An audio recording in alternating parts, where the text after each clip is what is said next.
Let's first consider how the body gets energy and manages that energy during exertion. First, in order to exercise, the body needs energy. This energy comes from a source known as ATP, or adenosine triphosphate, which is described in scientific circles as the energy currency of life. This substance is a nucleotide made up of three phosphogen molecules bonded together by a powerful force. That's what the name literally means: tri meaning three, phosphate meaning phosphogen. All types of energy in the body are ultimately converted into ATP. So when you eat a big cake, the sugar and glucose will ultimately need to be converted into this molecule before it can be of any use to your muscles or your cells. In real terms, any 1 mole of ATP energy will provide 7.3 calories. It would take just over 190 micromoles to move your index finger enough to click a mouse button on a computer, and this would equate to around 1.42 calories. The power in this substance, however, doesn't come from the phosphogen itself, but from the powerful bonds that bind it together, and it's when these bonds break that they unleash the energy that the body can utilize.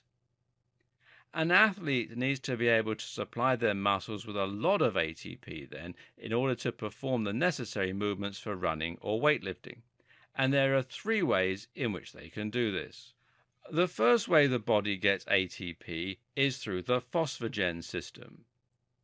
This is also known as the ATP-CP system, which uses the ATP stored in muscles to supply that energy.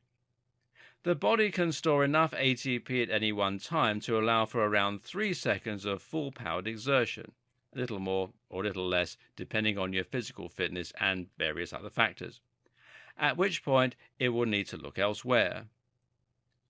Fortunately, breaking the ATP molecules results in some useful byproducts. ADP, which is adenosine diphosphate, and AMP, which is adenosine monophosphate, with 2 and 1 bonded phosphogen molecules respectively. So if you imagine you have 3 bonded molecules and they break, you will understandably be left with a 1 and a 2, or 3 single molecules. It's basic maths. The good news is that using a substance called creatine phosphate, hence the CP, can then recombine these molecules to make them back into ATP, ready to be broken once more for extra energy. The body can store enough creatine for roughly 8 to 10 seconds of continued exertion, meaning that in total the body can use the phosphogen system for around 13 seconds maximum of continued exertion. That is enough to sprint just over 100 meters. It is thought, however, that through the use of creatine supplements, this maximum time can be increased marginally. At this point, if exertion continues, the body needs to get its ATP from somewhere else, and this is when it looks into its stored carbohydrates in the form of glycogen. This represents the shift to what is known as the glycogen lactic acid system. This system is a slightly slower and less efficient means of supplying energy, which requires the body to split the glycogen first into glucose and then again into ATP. This unfortunately creates a number of unwanted byproducts called metabolites, including lactic acid, from which the substance takes its name. This metabolic buildup creates the uncomfortable, mildly painful burning sensation we get in our muscles when we push ourselves in the gym. The body can sustain itself using the glycogen lactic acid system for a further 1 minute and 30 seconds until this buildup becomes too much to tolerate. If we continue to try and push ourselves at MHR past this point, it can lead to nausea and even fainting. It was long believed that lactic acid was actually responsible for this failure and for the burning sensation. However, more recent research has shown us that lactate is not harmful in itself, but rather seems to correlate with other factors that fatigue the glycogen lactic acid system. Thus, high-level athletes can still monitor their buildup of lactate in the blood in order to calculate a lactate inflection point. With training, it's possible to improve tolerance to metabolites and thus sustain maximum exertion for longer.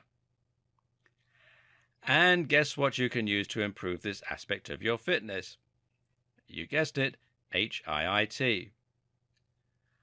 Both these systems are anaerobic, meaning that for the first 1 minute and 43 seconds, the body won't be using oxygen or burning fat.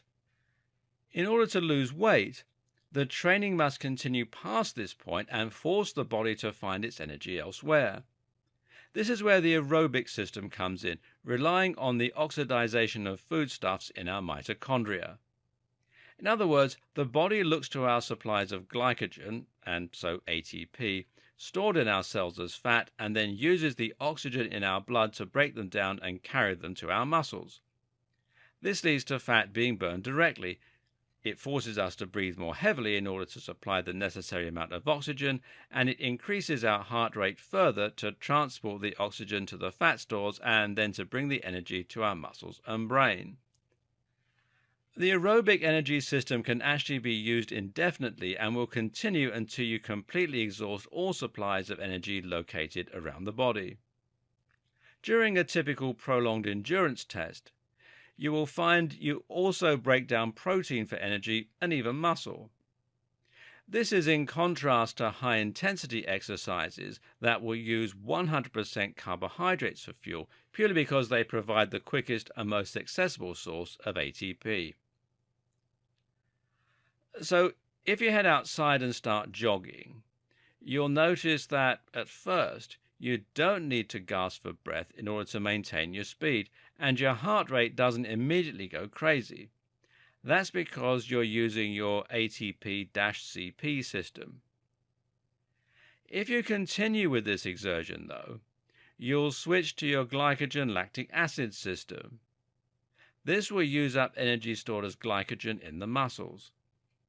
This will lead to an increase in lactate and metabolites in the muscles and the bloodstream, leading to nausea, muscle pain, cramping, and more. It's at this point that things become uncomfortable. If you're running fast, you will continue to use this system until you eventually pass out, and this is our lactate threshold or your lactate inflection point. This is the point at which the buildup of lactate and metabolites becomes too great for you to maintain that level of exercise. This will happen before you have completely exhausted the stored glycogen in the muscles.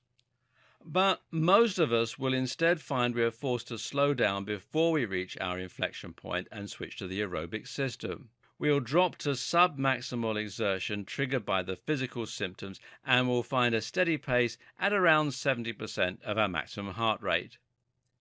This will mean we have time to burn fat for fuel, which will require heavy breathing and a high heart rate, but which won't lead to the same levels of discomfort. If you are training with steady-state cardio, you will continue this level of exertion indefinitely and stop after you burned a satisfactory number of calories. Following this, your body would then continue to use a combination of all three systems for tasks throughout the remainder of the day. Low blood sugar, however, would trigger a release of the hunger hormone ghrelin, and this will be accompanied by cortisol, the stress hormone. This is why we're always stressed when we're hungry. This would also correlate with an increase in myostatin, an unpopular molecule that leads to an increased breakdown of muscle. This is on top of the increased protein breakdown during the exercise itself.